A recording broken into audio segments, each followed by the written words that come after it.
इंसान अपनी ज़िंदगी में अमल करने के लिए हमेशा किसी न किसी की पैरवी करता है। बहुत सारे लोग हमारे में से मानते नहीं हैं, लेकिन सारे लोग ही कानों के कच्चे होते हैं।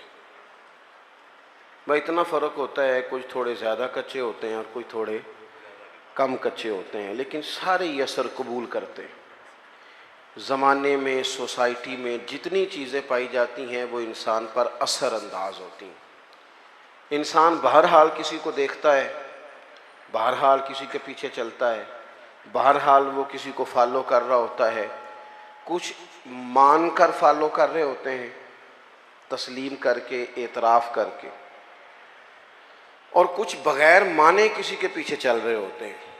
लेकिन हम किसी न किसी को बहरहाल फॉलो करते हैं। दुनिया में जो कुछ भी आया ना, ये भी थोड़े साल हुए हैं मैरिज आल को आम हुए, ज़्यादा नहीं। मैंने ख़ुद देखा, हम छोटे थे तो ख़ानदान में एक शादी थी, तो दादाजी से कहा गया कि मैरिज आल बुक करा लें, तो दादाजी कहने लगे नहीं पुत्र, तियां घरों टोरी दियां ने। अब ये कि वो बातें, ये भी कल की बात है, लंबी नहीं, 15-18 साल पुरानी होगी। फिर हम फॉलो करने लग जाते हैं। फिर लोगों का ख्याल होता है कि शायद मैरिज हाल बुक ना कराया तो लोग कहेंगे गरीब आदमी है, लोग कहेंगे शायद इनको जदीद दौर। हम ना फॉलो करते हैं, रस्म व रिवाज को फॉलो करते हैं। मिजाज होता है, जिस डगर पे सारी दुनिया चल रही होती है हम भी उसी पे चलना शुरू कर देते हैं। फिर बहुत सारी चीज़ें जो हमारे असलाफ में, हमारे बुज़ुर्गों में, हमारे बड़ों में पाई जाती थी वो पीछे रह जाती हैं और रस्म व रिवाज आगे चला जाता है। बंदा ना चाहते हुए भी फॉलो करता है चीज़ों को, ना चाहते हुए। हमारी जो पुरानी बूढ़ी ख़वातीन होती थी वो कहती थी मिट्टी की हंडिया में खाना पकाना है, सेहत ठीक रहती है। अब जनाब प्रेशर कुकर में पकता है, बेशक उसका गला घूंट दिया जाए पूरी तरह से, पकेगा उसी में। हम फॉलो करते हैं और मानने को तैयार भी। मेरी बातों की समझ आ रही है आपको? इंसान जितना भी सियाना हो ना, बहरहाल किसी न किसी के पीछे चलता है, उसको चलना ही पड़ता है। रब ने मसला हल कर दिया, फरमाया तुमने किसी के पीछे चलना जो है तो ऐसे के पीछे चलोगे जिसमें कमियां पाई जाएंगी। मैं तुम्हें एक ज़ात देता हूँ मदीने वाले महबूब की। लक़द कान लकुम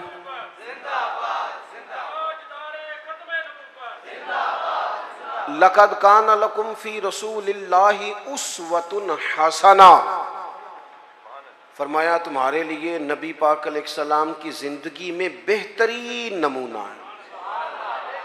सोनी बात है, हुजूर का तर्ज ज़िंदगी इख्तियार करो, नबी पाक के तरीक़ों पे चलो। हुजूर सैयद आलम सल्लल्लाहु अलैहि वसल्लम ने जो तुम्हें दिया है वो लो। हुजूर के रस्तों के मुसाफिर बनो, नबी पाक की सुन्नत को, शरीयत को, हुजूर के तरीक़ाकार को इख्तियार करो, अपनाओ। हम अगर नबी करीम अलैहिस्सलाम की तालीमात को पहले तो मोहब्बत से समझें, पढ़ें, गौर करें, सुने। ये जो हमारे जितने काम है ना, ये सारे हो गए रटे रटाए, रटे रटाए।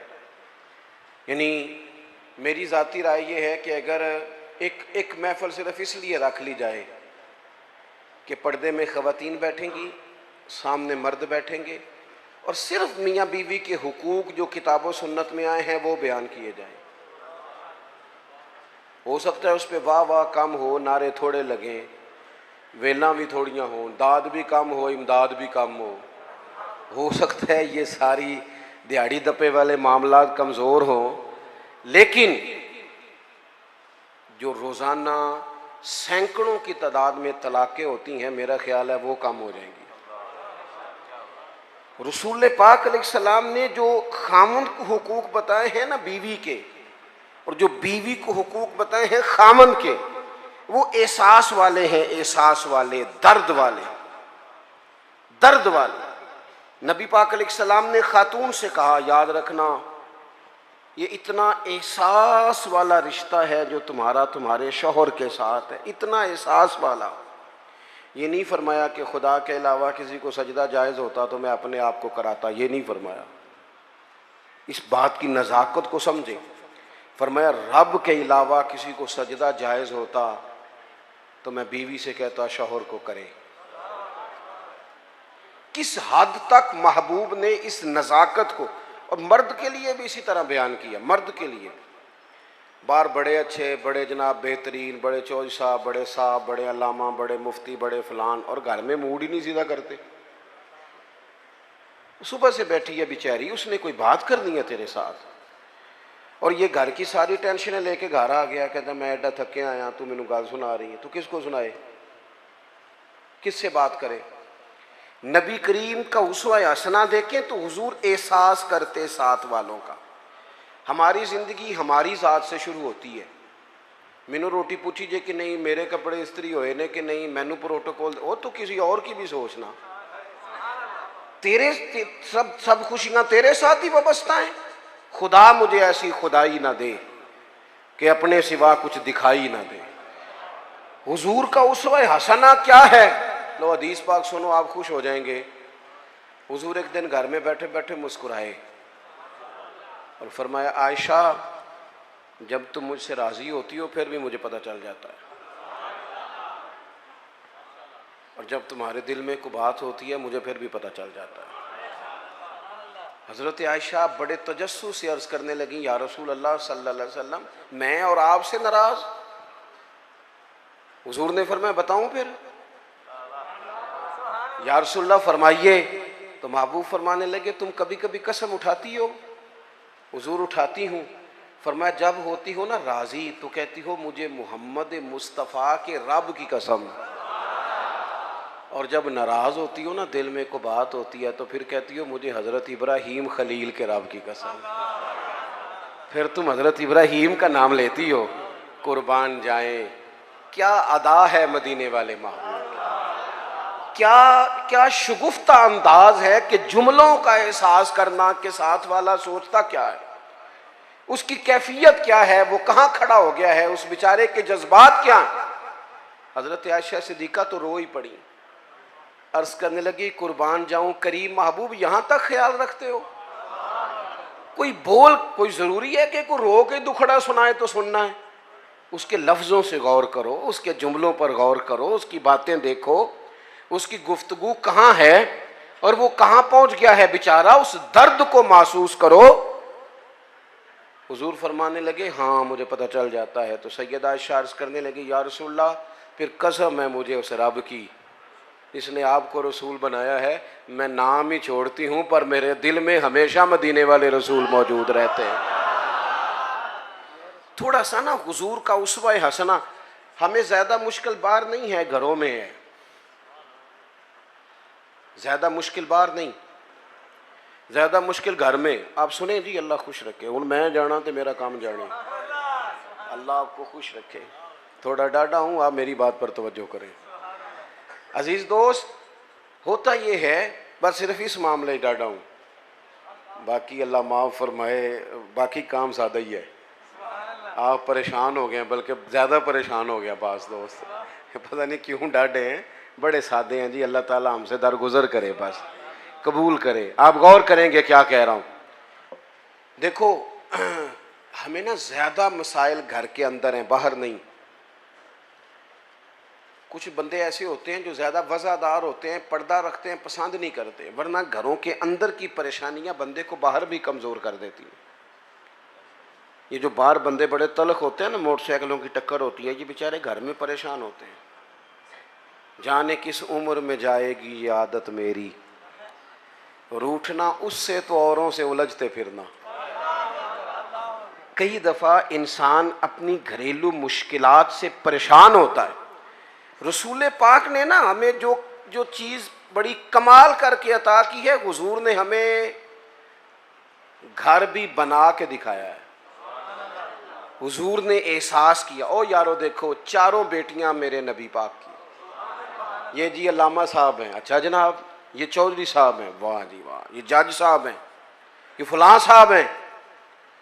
इन्होंने कभी बच्चे को हाथ नहीं लगाया। बच्चा किसका है? या भिन का बच्चा है तो कोई अर्ज नहीं कंधे पे उठाने पे, कोई मना नहीं। अगर नबी करीम से ज़्यादा तो एजाज़ नहीं ना किसी का। तो आप सही बुखारी पढ़े, हुजूर की जो सबसे बड़ी नवासी है हज़रत ज़ैनब की बेटी जनाब उमामा बिनते ज़ैनब, बड़ी नवासी, बुखारी में मौजूद है। हुजूर नमाज पढ़ने आते थे तो नवासी को साथ उठाया होता था। अच्छा ये भी कभी सीखा करो, मेरे रसूल की 4 बेटियां हैं और ये नबी पाक की नवासी हैं सबसे बड़ी हज़रत उमामा बिनते ज़ैनब। हुजूर मस्जिद में आते तो नवासी को उठाया होता, और हुजूर नमाज की नियत बांध रहे हैं और यहाँ नवासी को उठाया हुआ है। जब रुकू सजदे में जाते हो तो बच्ची को रख लेते। एक दफ़ा हुजूर के पास एक शख्स आए, अकरा बिन हाफिस नाम था, नबी पाक के साथ बच्चे खेल रहे थे। तो कहने लगे हुजूर मैंने नहीं कभी बच्चों को टाइम दिया।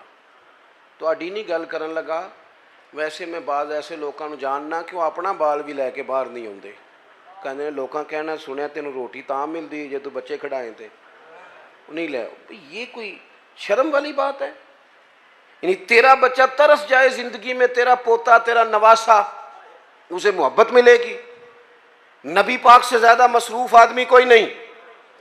अकरा बिन हाबिस कहते हैं मैंने देखा हुजूर बच्चों से खेल रहे हैं, तो मैंने अर्ज की या रसूलल्लाह मैं तो बच्चों को टाइम नहीं देता, वो जाने उनकी माँ जाने।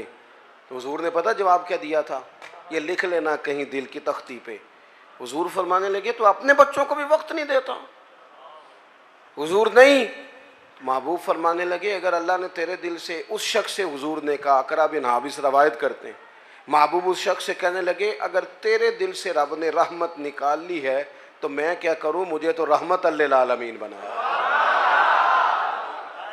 थोड़े से लहजे पर गौर हो, थोड़ा अंदाज प्यार वाला हो, थोड़ा सा एहसास हो। अच्छा जो कभी कभी मिले उससे अंदाज मीठा, उसका क्या फायदा?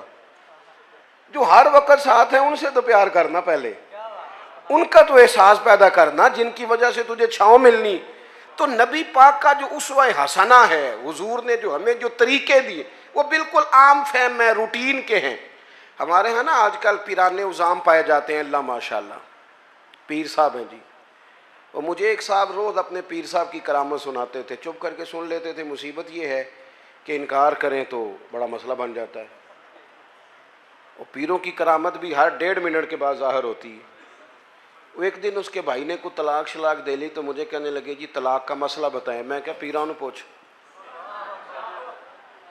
कहता वो कहते ने किसी आलिम ने पूछते पे। मैं क्या पीरा ने मदरसे दाखिल कराओ, पीरा ने मदरसे दाखिल कराओ, जिन्होंने आंदा जाता कुछ नहीं थे। क्यों कि हज़रत सुल्तान बाबू का फतवा है, बां जिल्मो जो करे फकीरी यो काफर मरे दीवाना हूँ। ये कैसे हो गया? बगैर तालीम के एक आदमी रहनुमा बन के बैठ जाए, मुक्तदा बन, ये कैसे हो गया? अपनी जिंदगी में उसूलों की बुनियाद पर मामला चलते। रसूल पाक ने तालीम दी है, हुजूर का उस्वा हसना है। रसूल करीम अलैहिस्सलाम ने अपनी उम्मत को सिखाया है जीना कैसे है। अगर मैं खुल के बात करूं तो हुजूर ने सिखाया है मरने में मज़ा कैसे है। नबी करीम से दीन सीखो, हुजूर से उस्वा हसना सीखो और सादा तकल्लुफात से मुबर्रा ज़िंदगी, रूटीन में ज़िंदगी। आप यकीन करें इस दौर का सबसे बड़ा मसला प्रोटोकॉल है, सबसे बड़ा मसला। मैं जाता हूँ मुल्क में सफ़र करता हूँ, दोस्तों से कह देता हूँ कि आप घर रहना, हमें एड्रेस दे दो, हमें पहुँचना आता है। 15 मोटरसाइकिल आगे हैं, 20 उसके आगे हैं, 10 उसके आगे। ये क्या हो रहा है? ये वज़ीर रोड ते चढ़ जाए ता भी नहीं था मिलती, तो ये पीर चढ़ जाए ता भी नहीं था मिलती। भाई फ़कीरों का इन चीज़ों से क्या ताल्लुक़? दरवेशी का कोई ताल्लुक़ है इस आने जाने से, इस प्रोटोकॉल से, इन चक्करों से? असी किसी दे कुछ भी ना लगते, ना कोई साडा दर्दी। और दरवेश जो होते हैं ना, दरवेश रब के, हज़रत बाबा बुल्ले शाह साहब कसूर में इतिकाफ़ नहीं करते थे। कहते थे बंदे हाथ बड़े चूमते, सबको पता है सैयद गौस पाक की औलाद, दूर निकल जाते थे जहाँ जानने वाला कोई ना हो, ताकि बंदा तसल्ली से अल्लाह अल्लाह कर ले। और कहते थे उठ बुल्लिया, उठ बुल्लिया, चल उथे वसीए जिथे वसदे नहीं सारे अन्ने। उठ ना बुल्लिया, चल उथे वसीए जिथे वसदे सारे ही अन्ने, ना को तेरी जात पछाणे ना कोई तेनू मन्ने। अपनी जिंदगी हुजूर ने जो देखे ना, एक सहाबी हजरत अबू शुएब रदी अल्लाह तआला अन्हु, हुजूर का चेहरा देखा तो महसूस हुआ कि महबूब ने कई दिनों से खाना नहीं खाया। मीठा खाना भी सुन्नत है, पर फाका करना भी सुन्नत है जी, ये भी सुन्नत है हुजूर की। और नबी पाक फ़कीरी पर मजबूर नहीं, हुजूर तो कायनात के ख़जानों के मालिक हैं, लेकिन अल्लाह से मांग के लिया फ़क्र मेरे नबी पाक। कहा है अल्लाह एक वक्त रोटी दे, एक वक्त फाका दे। ये सादगी, ये आजिज़ी, ये हुजूर की पसंद है। अल्लाह करे आपको समझ आए।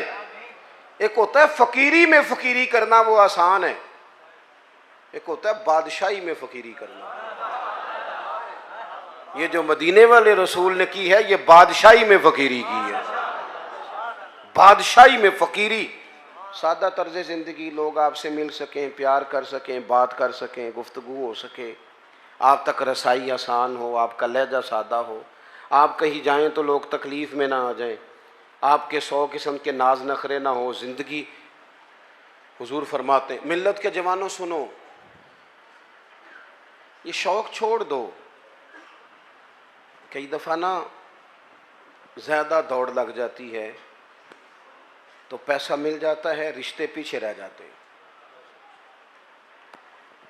इस तरह होता है कि वो हम देख देख के ना लोगों के मालो दौलत को तो अपना इस तरह का मिजाज बना लेते हैं कि वो हर चीज़ दौलत के तराजू में तुलने लगती है। इंसान कमज़ोर पड़ जाता है, मादियत के रिश्ते गालब आते हैं, रूहानियत पीछे रह जाती है। अल्लाह के महबूब अलैहिस्सलाम ने फरमाया कि मेरे पास जिब्रील अमीन हाजिर हुए थे और मुझे इख्तियार दिया गया, मैं चाहूँ तो नबी और बादशाह बन जाऊँ। हज़रत यूसुफ़ अलैहिस्सलाम नबी भी हैं, बादशाह भी हैं। जनाब सुलेमान अलैहिस्सलाम नबी भी हैं, बादशाह भी हैं। मुझे इख्तियार दिया गया, मैं चाहूँ तो नबी और बादशाह बन जाऊँ, और चाहूँ तो अल्लाह का बंदा और नबी बन जाऊँ। हुजूर फरमाते हैं मैंने बादशाही कबूल नहीं की, रब की बंदगी कबूल की है। बंदगी, बंदगी, अब्दुहु व रसूलु, बंदगी कबूल की है। माँ के लिए इंसान टाइम निकाले, बाप के लिए टाइम निकाले, बहन भाइयों के लिए टाइम निकाले, बीवी बच्चों के लिए टाइम निकाले, दोस्त अहबाब से वो मुस्कुराए, बात करे, वो किसी के दुख दर्द में काम आ। हुजूर तीमारदारी करते थे, किसी के यहाँ चले जाते थे, नबी पाक अलैहिस्सलाम अश्कशोई करते थे, एक प्लेट के अंदर गुलाम के साथ बैठ के खाना खा लेते थे। नबी करीम सल्लल्लाहु ताला अलैहि वसल्लम ने हमें जो उसवा हसना दिया है, वो काबिल अमल दिया है। हम दूर निकल गए हैं, हम आजमाइश में आ गए हैं। हम लोगों ने जानबूझ के ज़ाती तौर पर ही अपना कुछ एजाज़ बना लिया है, वो हमारी जान नहीं छोड़ रहा। मैंने बातें ज़्यादा नहीं करनी, तकरीरें पेट भरने को नहीं होती, अमल करने को होती हैं। मकसूद कोई मसला समझाना है। मैं आपको जो बात समझा रहा हूँ आप उस पर गौर करें। मैं किसी भी मौके पर अपनी बात को बड़ी जल्दी समेट दूंगा। याद रखना, हुजूर का जो हज़रत अबू शुएब रदी अल्लाह ताला अन्हु कहते हैं कि भाई जो दरवाजे में दोस्त खड़े हैं ये बैठ जाएं। नहीं आप नहीं पीछे देखें जी, तो नहीं गल हो, तुसी नहीं वेखना, नहीं कमाल हो गई, तो मेरी तो यारी लग गई है। तो आप लोग बैठ जाएं जी दरवाजे में जो हैं, बस जी बस, देखे ना मसला मुक भी गया है, इन्नी को तो गल सी। आप तवज्जो करें। हज़रत अबू शुएब रदी अल्लाह ताला अन्हु फरमाते हैं कि महबूब के ना चेहरा नूर पे मैंने देखा कि महसूस हुआ कि 2-4 दिन से खाना नहीं खाया। मैंने ना फटाफट बंदे गिने हुजूर के साथ कितने, घर में मैंने कहा 5 लोगों का खाना पकाओ। ये ज़रा बात को समझना। कहते हैं नबी करीम अलैहिस्सलाम को मैंने जाके अर्ज़ की हुजूर खाना पक गया, तशरीफ़ ले आए। हुजूर तशरीफ़ ला रहे 4 लोगों के साथ। अचानक एक साहब मिलने आए थे, वो भी साथ हो गए। अब हुजूर ने मेज़बान से पता क्या फरमाया? फरमाया ये आपने शुमार नहीं किए थे, अगर आप इजाज़त देते हैं तो आ जाते हैं, वरना वापस जाते हैं, वरना वापस जाते हैं। ਇੱਥੇ ਰੋਸ ਪੈਂਦੇ ਜੇ ਮੁੰਡੇ ਵਾਲੇ, ਉਹਨਾਂ ਨੂੰ ਆਖੀ ਨਾ ਤੁਸੀਂ ਬੰਦੇ ਜ਼ਿਆਦਾ ਲਿਆਉਂਦੇ ਨੇ ਤੇ ਉਹ ਕਹਿੰਦੇ ਤੁਸੀਂ ਰੋਟੀ ਵੀ ਨਹੀਂ ਦੇ ਸਕਦੇ। ਤੇ ਮੇਰਾ ਸਵਾਲ ਹੈ, ਤੁਹਾਨੂੰ ਘਰੋਂ ਨਹੀਂ ਲੱਭਦੀ, कुड़ी वाले को ही खानी जे। खुदा के बंदो, इतना बोझ डालोगे? किसने तुम्हें ये कहा है सारा कुछ करने को? इस तरह की बातें हुजूर सैयद आलम ने वो उसवा हसना दिया जो आसान है, जो सामने वाले के लिए तकलीफ का बायस नहीं बनता, जिसमें कोई आदमी बोझ महसूस नहीं करता, लोग तकल्लुफात का शिकार नहीं होते। हुजूर ने फरमाया आप कहते हैं तो आ जाते हैं, वरना वापस जाते हैं। अर्ज की हुजूर मेरे माँ बाप कुर्बान, आपके साथ आया, बिस्मिल्लाह करके आए। हुजूर आए ना, जिंदगी में, अपने मामलात में, अपने तर्ज हयात में इस तरह की चीजें पैदा करें जिससे कुशादगी हो। देखो, जब तक इंसान अपने दिल में बोझ रखता है ना किसी भी चीज का, वह बेसुकून रहता है। आपके जिस्म पर थोड़े से धब्बे लग जाए ना, कोई मसलन ये मैंने कुर्ता पहना है तो कोई एक बटन टूट जाए ना, तो किसी को टेंशन हो ना हो, मुझे बड़ी होगी कि यार मेरा बटन टूटा है, महफिल में जा रहा हूँ। नफ्सियाती तौर पर इंसान गैर मुतमईन होता है। वज़ादार आदमी, बड़ा घर है, अल्लाह ने गुंजाइश दी है, बड़े सारे लोग आ सकते हैं, पैसे भी हैं, रोटी भी पका सकता है, खिला भी सकता है, सब कुछ ठीक है। लेकिन अगर कोई बंदा बिल्कुल दरवाजे पे आके कहना मैं आ गया हूँ, तो वो इतना वज़ादार बंदा भी, डेरेदार भी बुरा महसूस करता है।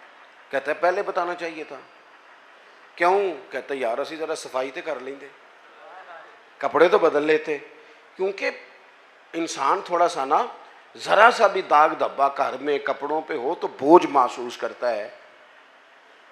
ये जो लोग कहते हैं ना ये सारा कुछ है, टेंशन नहीं जाती, मेरा जवाब ये है कि दिल चेक करें, ऊपर कोई धब्बा तो नहीं।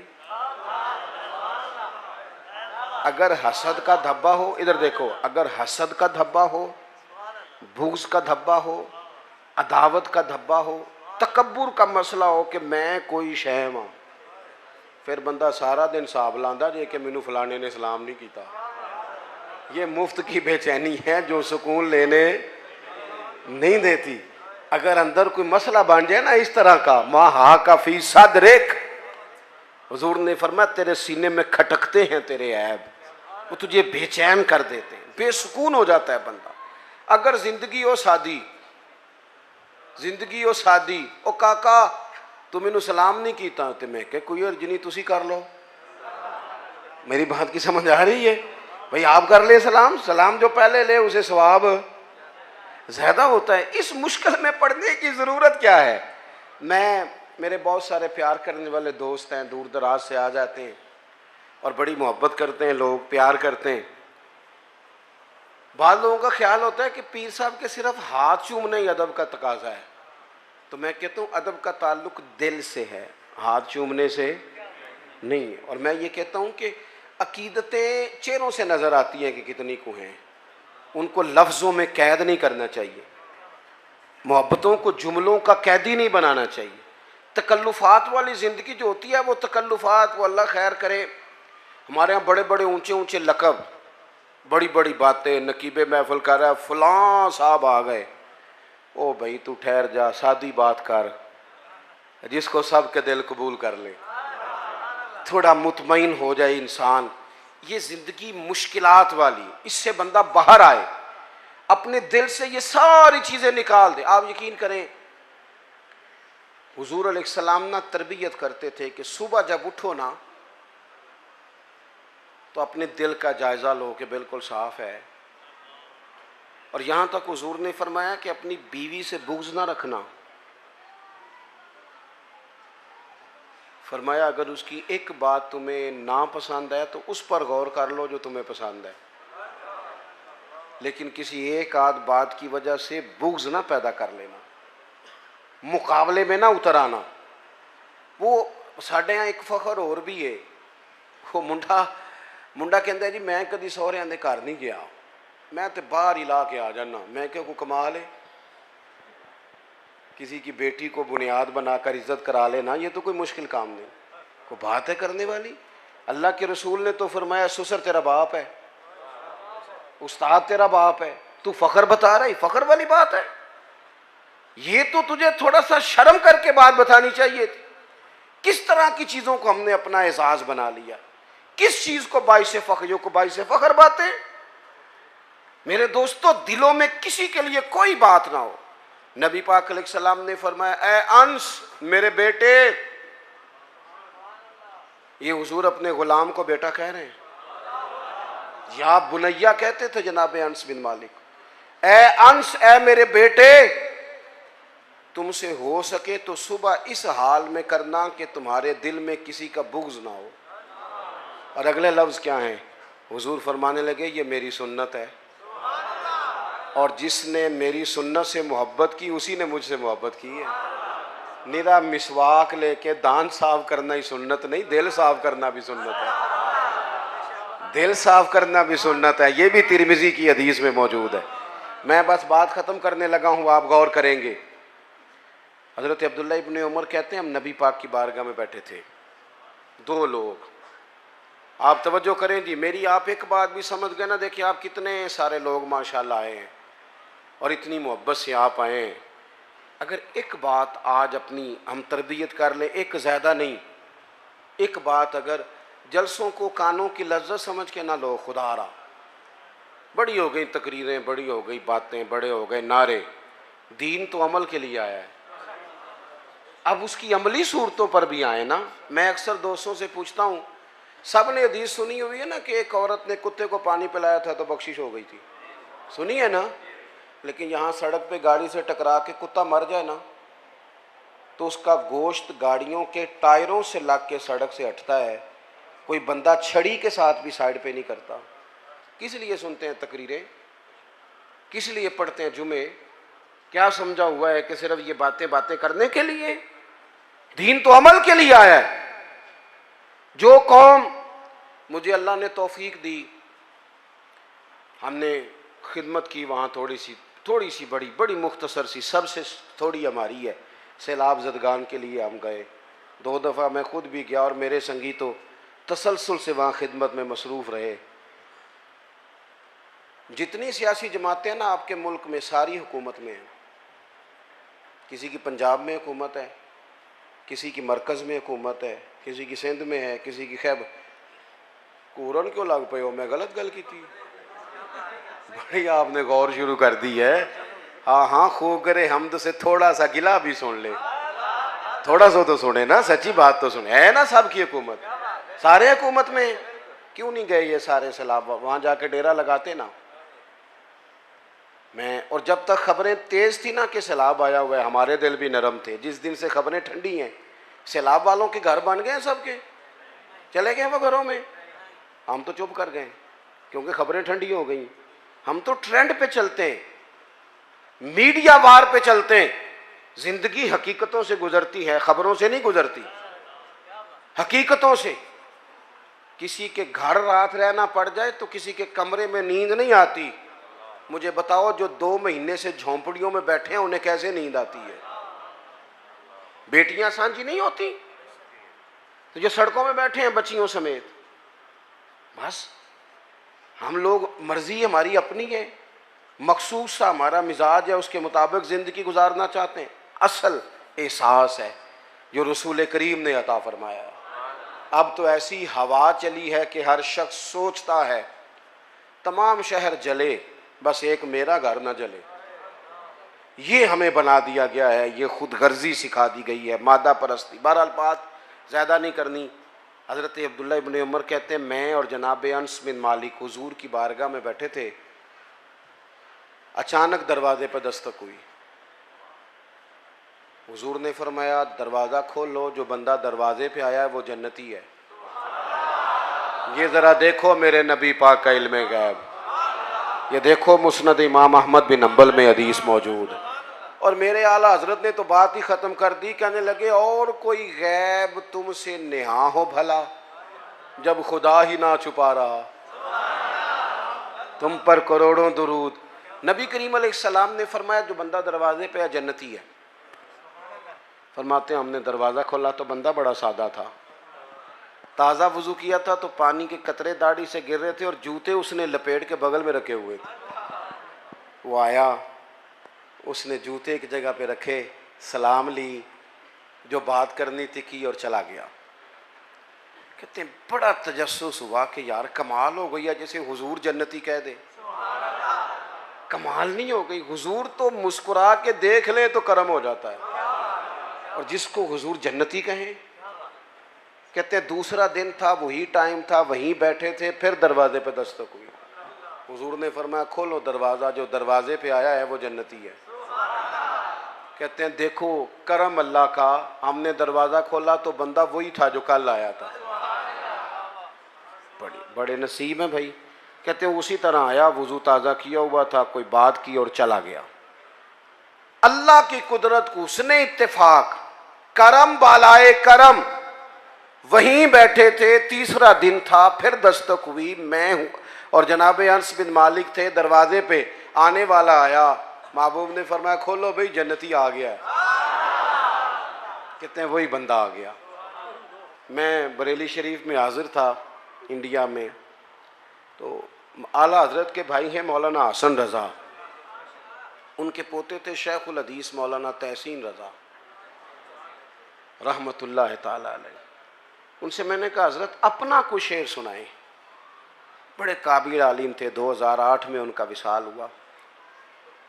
उन्हें अपना शेर सुनाया।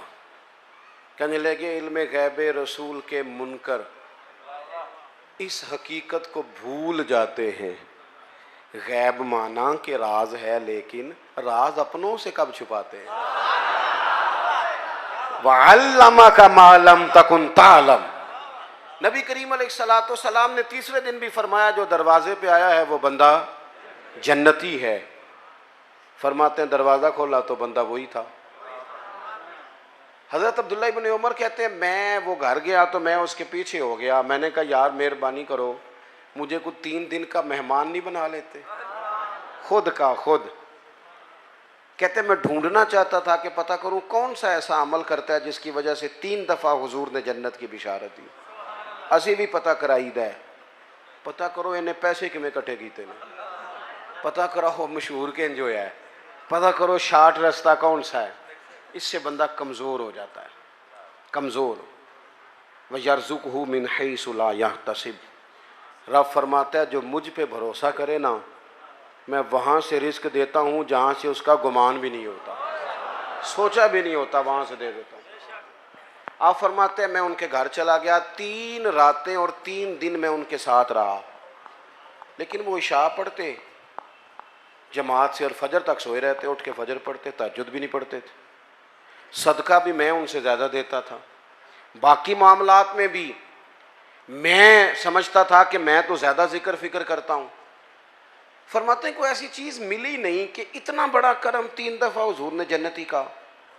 फरमाते हैं मैं तीसरे दिन आने लगा तो वो मुझसे कहने लगे आप किस लिए आए थे, समझ नहीं आई, क्योंकि घर तो करीब ही है और 3 दिन मेहमान कोई रहे तो बात तो समझने वाली है। फरमाने लगे इसलिए आया था कि तू वो खुशकिस्मत है कि जिसे 3 दफ़ा मेरे नबी ने जन्नत की बिशारत दी। बस मेरी बात मुकम्मल हो गई, आपने गौर करना है मेरी बात पे। और खुदारा अगर आप सिर्फ सोच लेंगे ना थोड़ा सा इसको कि मैं क्या कह रहा हूँ, तो शायद मेरे लिए कुछ ज़ख़ीरा या आखिरत बने। थोड़ा सोच लेना थोड़ी देर के लिए, थोड़ा गौर करना क्या कह रहा हूँ। कहते हैं वो सहाबी कहने लगे अमल आपने मेरे देख ही लिए हैं जो हैं, कोई लंबी चौड़ी लिस्ट नहीं, एक शय मेरे पास है। ये मुस्नद इमाम अहमद बिन हंबल में हदीस मौजूद है। कहने लगे एक शय है और मुझे उम्मीद है वही सबब बनी है अल्लाह रसूल के करम का वो क्या।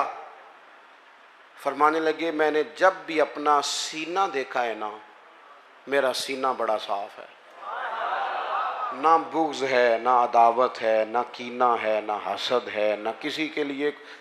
14 तबक दिले दे अंदर ते असां तंबू वांगू ताने, दिल दरिया समुंदरों डूंगे ते कौन दिलां दियां जाने। कहने लगे सीना कुशादा है, सीने में हसद अदावत बुग़्ज़, जो सीने साफ करे ना उसके लिए बिशारतें होती हैं। हुजूर ने जो हमें उसवा हसना दिया है वो सादा है, खुले दिल वाला है। अपनी ज़िंदगी नबी करीम के तरीक़ों, किसी न किसी को फॉलो करना जो है तो रसूल करीम को करे ना, नबी करीम की बारगाह में हाजिर होना, ताकि हमारी ज़िंदगी के सारे मामलात बेहतर हो सकें। दुआ करता हूँ जिन दोस्तों ने इतना अच्छा इहतमाम किया और जो तशरीफ़ लाए, अल्लाह सब की हाज़िरी कबूल फ़रमाए। हो गया ना जी, अब नमाज का भी टाइम हो जी।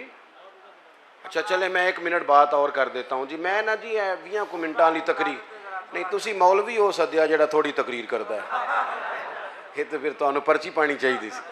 आप गौर करें जी, अल्लाह आपको खुश रखे। मैं इन्हें जो गई हैं जी, बस मैं जो बात करनी थी कर बैठा हूँ, अल्लाह खुश रखे। या आप मुझे कोई मखसूस मजमून दे देते, मैं उस पर बात कर देता। अब तो मैंने जो करना था वो कर लिया, और मेरी कोशिश होती है कि एक बात भी इजाफी ना हो ना, गल थोड़ी खिंच लीजिए ताकि लंबी हो जाए, ऐसा नहीं। मजमून हो, मजमून की बात हो और मौके के मुताबिक हो, वो मैं कर लिया। चले एक बात मैं और कर देता हूँ दोस्तों की कहने पर। दोस्तों, हुजूर की जो विलादत है ना, जो मिलाद है, वो इनकलाब का नाम है। मिलाद का जो लफ्ज़ है ना, हमारे यहाँ तो कुछ चीज़ें इस तरह बना दी जाती है ना कि कोई इवेंट आया तो मनाया और गुजर गया है। मिलाद वैसे तो ये एक मुस्तकिल उन्वान है कि इस पर गुफ्तगू की जाए। मिलाद एक इनकलाब का नाम है। जब आप लफ्ज़ मिलाद बोलते हैं ना कि हुजूर की विलादत हुई, तो सबसे तो पहले शिर्क की नफ़ी होती है, क्योंकि जिसका मिलाद होता है वो खुदा नहीं होता। क्योंकि अल्लाह तो लम यलिद व लम यूलद है, तो हुजूर का तो मिलाद हो रहा है। जो पैदा हो वो रब नहीं होता। दूसरी बात, मिलाद का मतलब क्या है? मिलाद अपने मफाहीम के लिहाज से बड़ा वसी है। मिलाद का माना यह है कि हुजूर से पहले बेटियां जिंदा दफन की जाती थी, अब मिलाद हुआ तो इनकलाब आ गया। अब बेटी कानूनी वारिस है बाप की, पक्की। उसे पूरा हिस्सा दिया है शरीयत इस्लामिया ने, पूरे एजाजात दिए, बेटी को पूरा संभाला दिया है। मिलाद का माना यह है कि हुजूर से पहले गुलाम बिकते थे और बाद में हुजूर ने मफहूम ही बदल दिया। अबू दाऊद शरीफ में हदीस है, हुजूर ने फरमाया तुम्हारे गुलाम तुम्हारे भाई हैं, तुम्हारे गुलाम तुम्हारे। औखी गल है, तुसी तां नहीं पे बोल दे, वाह वाह औखी गल, मैंने पता है ना। तुम्हारे गुलाम तुम्हारे मुलाजम तुम्हारे भाई हैं। और इन्नी गल नहीं सिर्फ कि वो तो मेरा वीर है, तो मेरा पुत्र है, ये तो गल मुकाई नहीं। हुजूर ने फरमाया तुम्हारे गुलाम तुम्हारे, जिस तरह का खुद खाना उस तरह का उन्हें भी खिलाना, जिस तरह का खुद पहनना उस तरह का उन्हें भी पहनाना। और तीसरी बात ये इरशाद फरमाई कि उनकी ताकत से ज़्यादा उन पर बोझ नहीं डालना। और चौथी बात ये इरशाद फरमाई कि अगर बोझ डालो ताकत से ज़्यादा तो फिर काम में उनकी मदद भी करना, उनके काम में उनकी। तो मिलादुन नबी का मतलब तो इनकलाब है। मिलाद शरीफ का मतलब तो यह है कि रसूल पाक सल्लल्लाहु ताला अलैहि वसल्लम 12 रबीउल अव्वल को जब तशरीफ़ लाए तो कायनात के सारे उसूल बदल दिए रसूल पाक ने। इनकलाब का नाम मिलाद है, इनकलाब का। ये जो जुलूस होता है ना मिलाद का, वैसे तो हमारे यहाँ रिवाज है सियासी जलसों में जाने का, और वहाँ लोग जाते हैं बड़ी खुशी से, लीडर को राज़ी करना होता है ना, फिर ये भी नहीं पूछते कि जाना जायज़ है कि नाजायज़ है, ये भी नहीं पूछते। जेड़ी गड्डी कदे किसी माड़े दी काम नहीं आई, वो भी 6 बंदे पाए होंगे, और आज उसके टूटने का भी खतरा नहीं। अगे भी फोटो, पीछे भी फोटो, दाएं भी फोटो। क्या करते हो, किन के पीछे भागते हो? जो पिछले 5 साल किसी और के नारे लगा रहे थे और अगले 5 साल अल्लाह जाने किसके लगाएंगे। ये जो मिलाद का जुलूस होता है ना, मिलाद का जुलूस, ये उम्मत का नबी से रिश्ता बयान करता है। यहां जब नारा लगता है ना, तो वो इस बात का तकाजा करता है कि अब गुलामी के बुत टूट गए सारे, बिनकलाब आ गया। विलादत मुस्तफ़ा करीम सल्लल्लाहु ताला अलैहि वसल्लम इनकलाबी फ़िक्रों का नाम है, इनकलाबी सोचों का नाम है। हज़रत सैयदा आमिना हज़रत अब्दुल्ला रदी अल्लाह ताला अन्हु जो हुजूर के वालिदैन हैं, ये वो लोग थे जो उस ज़माने के सबसे ज़्यादा हसीन लोग थे और सबसे ज़्यादा नफीस लोग थे। पाक पुश्तों पाक रहमों से अल्लाह ने मेरे रसूल को पैदा फरमाया। मिलाद शरीफ को भी जब तक हम उसे जज्बात का हिस्सा नहीं ना बनाते, यानी हमारे दिल से ये बात बेदारी के साथ निकले कि मालिक शुक्र है तूने हमें रसूल पाक का गुलाम बनाया, शुक्र है तूने हमें हुजूर की उम्मत में पैदा किया, जब तक ये यानी जज्बात के साथ निकले। जैसे बंदा कभी रो नहीं पड़ता कि आखी दा चाह चढ़ गया। चलो तुहानू एक मिसाल देने, फिर तुसीं छेती समझना।